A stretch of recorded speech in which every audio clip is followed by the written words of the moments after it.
నిజ సంఘటన చెప్పి నేను ముందుకు వెళ్తానండి. ఎంతమందికి జార్జ్ ముల్లర్ తెలుసు? జార్జ్ ముల్లర్ తెలుసు గదా! గొప్ప సేవకులు, ఇంగ్లాండ్‌లో సేవకులు. He was a man of prayer. He was a man of prayer. He prayed for souls. ఇంకో వ్యక్తి జాన్ హైడ్ అనే వ్యక్తి, జాన్ హైడ్ అనే గొప్ప దైవజనుడు. ఆయన గూడా ఎంత ప్రార్థనా పరుడంటే, ఆయన ప్రార్థన చేసిన రీతి ఇలాగుంటది. ఏంటంటే, దేవా ఆత్మలివ్వు లేకపోతే నన్ను చంపే. ఏమన్నాడండి? ఈరోజు మనం అంటాం గదా! నాకు పెళ్లి చేయనివ్వు లేకపోతే నేను చచ్చిపోతాను. నాకు బిడ్డలివ్వు లేకపోతే నేను చచ్చిపోతాను. నాకు ఉద్యోగమే లేకపోతే నేను చచ్చిపోతాను అని అంటాము మనము లోకానుసారంగా. కానీ జాన్ హైడ్ అనే వ్యక్తి ఏం ప్రార్థన చేస్తాడో తెలుసా? నాకు ఆత్మలివ్వు ప్రభువా, otherwise I will perish. I will die. ఇంకో చక్కటి కోట్ మనం ఎప్పుడు చేస్తూ ఉంటాం గదా! నన్ను తుప్పు పట్టనీయకు ప్రభా, నేను మెల్ట్ అయినా పర్వాలేదు, నేను కరిగిపోయినా పర్వాలేదు గానీ, నన్ను తుప్పు పట్టనీకు అని ఎప్పుడు వాడుతుంటాం గదా! నన్ను వాడుకో ప్రభా, నన్ను తుప్పు పట్టనీకు అని. అది గూడా జాన్ హైడ్ అనే వ్యక్తి చెప్పిన మాటలే. అదే రీతిగా జార్జ్ ముల్లర్ అనే గొప్ప దైవజనుడు ప్రార్థనాపరుడండి. ఆయనకి 5 స్నేహితులున్నారు. 5 స్నేహితులు నిమిత్తమై వారు రక్షించబడాలని ప్రార్థన చేయమని ప్రేరేప ఆయనకి కలిగింది. పరిశుద్ధాత్మ దేవుడు ఆయనకు ప్రేరేపిస్తూ వచ్చాడు. 5 స్నేహితుల్ని రక్షణలోకి నడిపించు అనే ప్రేరేపణ ఆయనకి కలిగింది. కలిగినప్పుడు స్టార్ట్ చేస్తాడు. 5 నిమిత్తమే ప్రార్థన చేయడం స్టార్ట్ చేస్తాడు. సంవత్సరంన్నరలో ఒక స్నేహితుడు మార్చబడ్డాడు. దాని తర్వాత 5 సంవత్సరాల తర్వాత ఇంకో స్నేహితుడు మార్చబడ్డాడు. ఇంకొక స్నేహితుడు 6 సంవత్సరాల తర్వాత మార్చబడ్డాడు. ఇప్పుడు 3 స్నేహితులు మార్చబడ్డారు. మరి మిగతా ఇద్దరు ఏమయ్యారు? 36 సంవత్సరాలు గడిచిపోయినాయంట.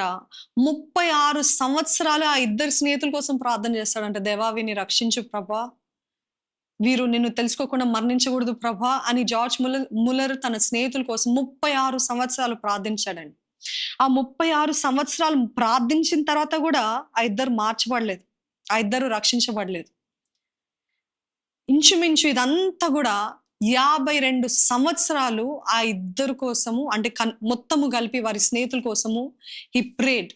But those 2 friends didn't change. ఆఖరికి జార్జ్ ముల్లర్ మరణించాడు. వారి నిమిత్తమే ప్రార్థిస్తుండగానే ప్రార్థిస్తూ మరణించాడు. కానీ అప్పటికి కూడా వాళ్ళిద్దరు స్నేహితులు మార్చబడలేదు. కానీ ఆయన మరణించిన తర్వాత ఆ 2 స్నేహితులు కూడా మార్చబడ్డారు. హల్లెలూయా. ఆయన మరణించిన తర్వాత కూడా ఆ 2 స్నేహితులు రక్షించబడ్డారండి. That is the power of prayer. You don't have to wait for the result right now. అది చెప్తున్నాను. Trust God for the result. You don't have to say, నేను ఇంతమంది కోసం నేను ప్రార్థన చేస్తున్నాను, ప్రయాసపడుతున్నాను. మీ ఆలయంలో మీరు పరిచర్య చేసేవారైతే 10 మంది కోసమే మీరు పరిచర్య చేస్తున్నారేమో.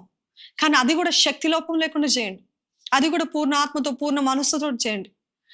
Give it all that you have ఆ 10 మంది కోసం. And trust God for the result. ప్రతిఫలం ఇచ్చే దేవుడు ఉన్నాడని మాత్రం మర్చిపోకండి.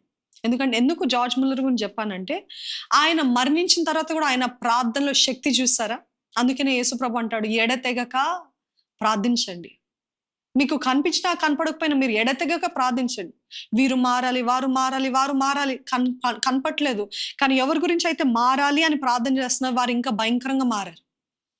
వారు ఇంకా దుర్మార్గులుగా ప్రవర్తిస్తున్నారు. వారు ఇంకా నీచంగా మారారేమో.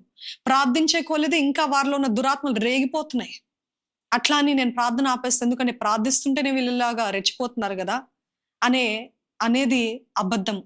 అపవాది చెప్పే అబద్ధం. ఇక్కడ జార్జ్ ముల్లర్ మరణించిన తర్వాత కూడా ఆ 2 స్నేహితులు రక్షించబడ్డారు. ఆయన ఆ సాక్ష్యం విని ఇంకా రక్షించబడటానికి గొప్ప ఒక మార్గంలా అది క్రియేట్ అయిందండి.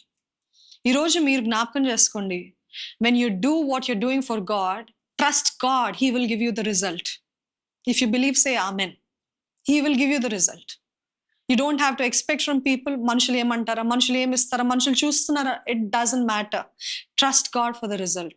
ఆయన ఇస్తాడు ప్రతిఫలం. ఆయన ఇచ్చినప్పుడు ఇంకా ఎవరు మెచ్చుకొని అక్కర్లేదు. ఎందుకంటే జీవ కిరీటం ఆయన ధరింపజేసే దేవుడు. ఆయన అందరి ముందు హెచ్చించే దేవుడు. కాబట్టి ఆయనను నమ్మండి. ఈరోజు ఈ రీతిగా మనము ఫలించాలని మనం ప్రయత్నం